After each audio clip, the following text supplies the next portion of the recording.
मैं दोपहर में अपना खाना मेस का खाना और हॉस्टल लाइब्रेरी छोड़ के धूप में आया हूँ धरना देने। मैं डिप्रेस था 15 दिन। सरकार कोई अकाउंटेबिलिटी क्यों नहीं लेती है? पानी लाओ यार, बच्चे के लिए कोई पानी है किसी के पास? पहले हम सोचे थे ये सरकार आएगी सब कुछ बदल जाएगा, अच्छे दिन आएंगे, लेकिन अच्छा दिन आया ही नहीं। मैं एक नीट का विद्यार्थी हूँ। पहले मेरी बात सुनिए पुलिस को आप। मैं नीट का विद्यार्थी हूँ। मैं 19 साल का हूँ। मैं 24 में पेपर दिया, तब पेपर लीक हो गया। तब तो मैं 12th में था। तब मेरी अच्छी प्रिपरेशन नहीं थी। मैं लखनऊ आ गया 25 में तैयारी करने के लिए। गोंडा से हूँ, घर से आया था। 25 में पेपर उन्होंने इतना टफ बना दिया, लेंदी बना दिया कि मेरा नहीं हो पाया। मैं मानता हूँ मैं काबिल नहीं था, क्योंकि 50,000 लोगों का हुआ, वो काबिल थे। फिर 26 में जब पेपर हुआ तब मेरा नंबर सलेक्शन लायक आया था। मुझे मैं MBBS नहीं मिलता, BTS मिलता, मैं कर लेता। गांव से था, मैं दांत का डॉक्टर बन जाता। आप नीट को लीक कर दिए, फिर से आप पेपर करवा रहे हैं। मैं 16 दिन डिप्रेशन में था। वहाँ पे आने के बाद मैं यहाँ पे तैयारी कर रहा हूँ। मैं अपने घर पे, मेरे चाचा टीचर है, मैं क्या जवाब देता अपने चाचा को, अपने पापा को? मैं यहाँ पे आके लखनऊ में आके रुक जाइए, मैं लखनऊ पे आके तैयारी कर रहा हूँ। इसके बाद आप कह रहे हैं कि CBT मोड में अगले साल करवाएंगे। आप ये बताइए, जब आप सरकारी नौकरी में सिलेक्शन नहीं करवा पाते हैं, CBT बोर्ड में नॉर्मलाइजेशन नहीं करवा पाते हैं, JEE एडवांस मेंस का आप नॉर्मलाइजेशन नहीं करवा पाते हैं, 25 लाख बच्चों का नीट का आप नॉर्मलाइजेशन, ये सरकार लीक परीक्षा रोक भी नहीं पाएगी। CBT में और धांधली होता है। अभिनव तो क्या फर्क पड़ रहा है? क्यों नहीं फर्क पड़ता है? डिप्रेशन में बच्चे आते हैं। सरकारों को फर्क पड़ रहा है क्या?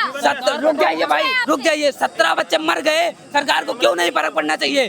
सरकार कोई अकाउंटेबिलिटी क्यों नहीं लेती है? आप बताइए, फिर से लीक होगा, फिर बच्चे मरेंगे, तब सरकार कहाँ जाएगी? बच्चे मरते हैं। आप बताइए 27 में फिर से CBT लीक हो जाएगा, हम लोग फिर से रह जाएंगे। वोट तो हिंदू मुसलमान पर डाला जाता है, धर्म पे डाला जाता है, जाति पे डाला जाता है। हम लोग नहीं डालते हैं। जो अंधभक्त हैं, बदतमीज हैं, डालते हैं। ऐसे नाकाम जनता को यही झेलना पड़ता है। जिनके सुनिए यहाँ पर जो है, जिनके बच्चे आएगा सरकार को सुनना पड़ेगा।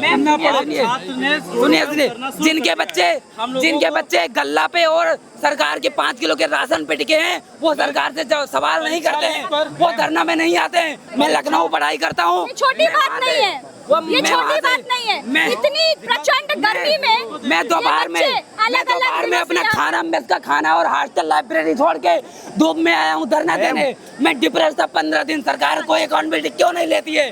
रिजाइन क्यों नहीं देती है? धर्मेंद्र प्रधान अपने इंस्टा ID पे एजुकेशन से ज्यादा BJP का पोस्ट क्यों डालते हैं? प्रधान इस्तीफा दो, इस्तीफा दो, इस्तीफा दो।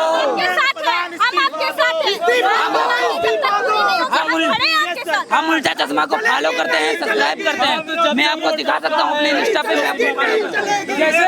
मैम, मेरी सिर्फ मुद्दा ये है कि जब परीक्षाएं लीक, हम इस्तीफा दो। हमको, मैं ये कह रहा हूँ कि जब यहाँ पर सरकार एक परीक्षा सही से नहीं करा पाती, तो हम विश्व गुरु का सपना क्यों दिखा रहे हैं? हमको झूठे सपने क्यों दिखाई दे रहे हैं? आप एक परीक्षा सही से नहीं करा पा रहे हैं। आप परीक्षा लीक पर जब छात्र सवाल पूछता है, आप उसको डिटेन कर देते हैं। यहाँ आतंकवादी लिखा है। 200 रुपए देके छात्र अपने बाप का गेहूं बेच के जब परीक्षा की तैयारी करने जाता है तो आतंकवादी नहीं होता है। अपने अधिकार के लिए जब सवाल उठाता है तो आप उसकी कोचिंग बंद कर देते हैं। क्या हमारे पास सवाल भी नहीं उठाए? इस लोकतांत्रिक देश में हम अपनी आवाज़ भी नहीं उठा सकते हैं? जिस देश को इस देश का भविष्य बनाना था, वो आज पसीने में यहाँ रोड पे खड़ा हुआ है। ये देश का दुर्भाग्य है। ये इस छात्र का या इस पत्रकार का या इस किसी भी व्यक्ति का दुर्भाग्य नहीं है, ये पूरे देश का भविष्य का सवाल है। और ध्यान सुनिएगा, मैं ये कह रहा हूँ कि ये बात सिर्फ एक व्यक्ति की नहीं है, और ये 2-3 सालों की बात नहीं है, ये आने वाले 100 साल का इतिहास। ये भारत के भविष्य की बात है, ये भारत का भविष्य की बात है, और उसी भविष्य को बचाने के लिए यहाँ पर तमाम तुम स्टूडेंट, एक पत्रकार मुझसे बोल रहा था तुम स्टूडेंट हो। ये देखो मेरे स्टूडेंट को होने का गवाह मांग रहा था वो। ये देखिएगा, ये रहा मेरा कंप्यूटर कोर्स जो मैं कर रहा हूँ। किसने पूछा भैया? एक पत्रकार था, वो पूछा था तुम स्टूडेंट हो, कौन हो? मैं जानता हूँ कि इस पत्रकारिता के दौर में बहुत सारे गोदी मीडिया हैं जो मोदी की गोद में बैठे हैं, लेकिन उनके पास जाना ही नहीं है। छात्र होने के नाते हमको पता है कि आवाज किस माइक में बोलनी है। हमको ये पता है कि कहाँ पर अपनी आवाज सुनाई जाएगी और कहाँ पर सवाल पूछी जाएगी। इस देश में बहुत सारे पत्रकार हैं जिनको हम अभी हम गेट के बाहर करके आए हैं, तो हमको ये पता है कि सवाल का जवाब देना कहाँ है, बोलना कहाँ है, अपनी बात रखनी कहाँ है।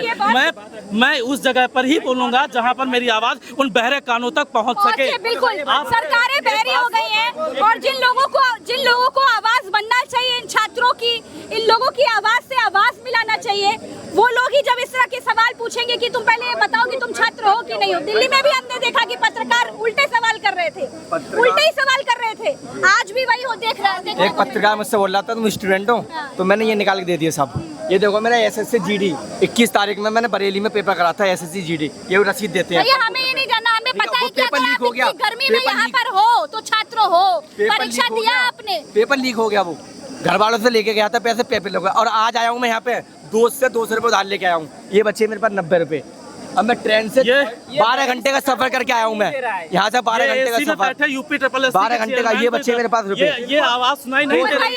आप इन लोगों को कॉकरोच बोल देते हैं, शर्म नहीं आती आपको? ये चेहरा काकरोच वाला नहीं है। देखो मैम, अगर जिसको भी यकीन ना हो कि ये मैंने 200 रुपये अपने दोस्त से उधार लिए, भारत के संविधान की शपथ खाता हूँ, मैं अपने दोस्त से 200 रुपये मेरे पास नहीं थे, और घर वालों को ही नहीं पता है मैं यहाँ पे प्रदर्शन में हूँ, आने नहीं देते, फिर ये उनके अंदर इतना है। तो ये देखो, दोस्त से 200 रुपये चुपचाप उधार लेके रात सुबह 6 बजे निकल के और यहाँ आया। और मिंदर प्रधान को पानी लाओ यार, बच्चे के लिए कोई पानी है किसी के पास? एक बात बताओ, क्या नाम है आपका? भारत होने की राह पर चलना चाहिए। आज यहाँ का क्या नाम? स्टूडेंट अंशुल, हाँ, कहाँ से आए हो? मैं इधर से आया हूँ, नरौरा परमाणु केंद्र जो है। अच्छा, जब घर से आ रहे थे आप, तो मम्मी पापा को बताया नहीं था आपने कि आप प्रदर्शन करने जा रहे हो? नहीं। क्यों नहीं बताया? आने नहीं देते मैडम, आने ही नहीं देते। आपको डर नहीं लगा? छुप के आया हूँ मैं। पढ़ने लिखने वाले छात्रों का काम सड़कों पर उतरना तो नहीं होता जी, भैया? इसीलिए तो घर वालों से मैंने इसीलिए दोस्त से पैसे लिए थे, चुपचाप निकल के आ गया हूँ। बुखार की दवा लेके घूम रहा हूँ, पसीना है। ये कल की रिपोर्ट है मेरी, देख लीजिएगा। मेरा प्लेटलेस 1.5 लाख से भी कम है, और उस कंडीशन में अगर मुझे यहाँ पसीना बहाना पड़ा है, मैं घर का इकलौता लड़का हूँ, मेरी माँ चाहती है कि मैं घर पे आराम करूँ, लेकिन मैं अपनी माँ को बता के आया हूँ कि मैं डॉक्टर को दिखाने जा रहा हूँ, लेकिन मुझे यहाँ खड़ा होना पड़ा। अभी भी क्यों? अगर सरकार आज नहीं ना खड़ा होना चाहे- पड़ूंगा तो इस देश का भविष्य बर्बाद हो जाएगा। और यहाँ पर व्यक्तिगत स्वार्थ नहीं है हमारा। मुझे, मैं लिख के देता हूँ, मुझे नौकरी नहीं चाहिए, मुझे नौकरी नहीं चाहिए, मुझे इस देश का भविष्य चाहिए। मैं यहाँ राजनेता नहीं हूँ, मैं यहाँ पर मुझे मत, मैं लिख के दे दूंगा कि मुझे आज मैं कमा खा लूंगा, मेरे हाथ पैर मजबूत है। 12 घंटे शर्म आनी चाहिए, और सरकार के सपोर्टरों को शर्म आनी चाहिए। इतनी धूप में यहाँ पे 40-42 डिग्री के टेम्परेचर पे यहाँ प्रोटेस्ट कर रहे हैं छात्र, और कहाँ से लोग आए हैं। इंडिया में अगर आप हिंदुस्तान के मसीहा बोलते हैं जाके विदेशों में, India is the biggest vibrant democracy of the world, क्या इंडिया में डेमोक्रेसी बची है? इंडिया बैक स्लाइडिंग में जा रही है। क्यों जा रही है? पहली बात देखो, डेमोक्रेसी की सबसे खूबसूरती बात होती है अपोजिशन होना चाहिए, स्ट्रांग अपोजिशन होना चाहिए, देश में प्रोटेस्ट होना चाहिए। ये सब छोड़िए, ये सब छोड़िए, ये सब नहीं। परीक्षा की बात भैया, परीक्षा की बात। आप देखिएगा, प्रयागराज में आप यहाँ पर आए, अपनी किताबें लेकर के आए, कोचिंग का अब बहाना। आपकी क्या मांग है बताओ? मेरी ये मांग है, आगे जो पीछे हो गया वो हो गया, ये नहीं होना चाहिए। आगे कभी भी अगर पेपर लीक हो तो जो भी शिक्षा मंत्री हो, उससे पहले इस्तीफा देना चाहिए। नहीं, शिक्षा मंत्री आप सोचिएगा, आप बुलडोजर गद्दी से प्यार नहीं होना। धर्मेंद्र प्रधान का इस्तीफा मांगते हो? मैम, लकड़ी के एक दीमक को निकाल देने से सिस्टम नहीं, हमको धर्मेंद्र खिलाफ के नहीं लड़ना है, हमको इस एजुकेशन सिस्टम के खिलाफ लड़ना है। यहाँ किसी व्यक्ति की बात नहीं है, हम बात विकसित भारत की कर रहे हैं, 2047 में विकसित भारत, लेकिन आज का युवा जो स्टूडेंट है वो यहाँ आकर यार ये बताओ, ये विकसित भारत सिर्फ चोचला है, ये ढोंग ढकोसला है, कोई विकसित भारत ये लोग ढकोसला कर रहे हैं। पेपर लीक कर, विकसित भारत तो आप लोग भी विकसित कर पाओगे ना? मैं कह रहा हूँ कि पेपर लीक करके ये लोग विकसित भारत करेंगे। कोई अकाउंटेबिलिटी है कि नहीं? धर्मेंद्र प्रधान जो शिक्षा मंत्री है, जो ये शिक्षा मंत्री है धर्मेंद्र प्रधान, इसकी कोई अकाउंटेबिलिटी नहीं बनती है। ये कुर्सी पे बने रहे। अभी छात्र आप देख लीजिए, यहाँ पे जितने छात्र हैं, ये इतनी धूप में गर्मी में यहाँ किस लिए आए हैं? जिस देश ये अपने हक और अधिकार की लड़ाई के लिए आए हैं। जिस लगातार की मांग है बता दो 100 रुपए। हमारी मांग है। लेखपाल परीक्षा दोबारा हो,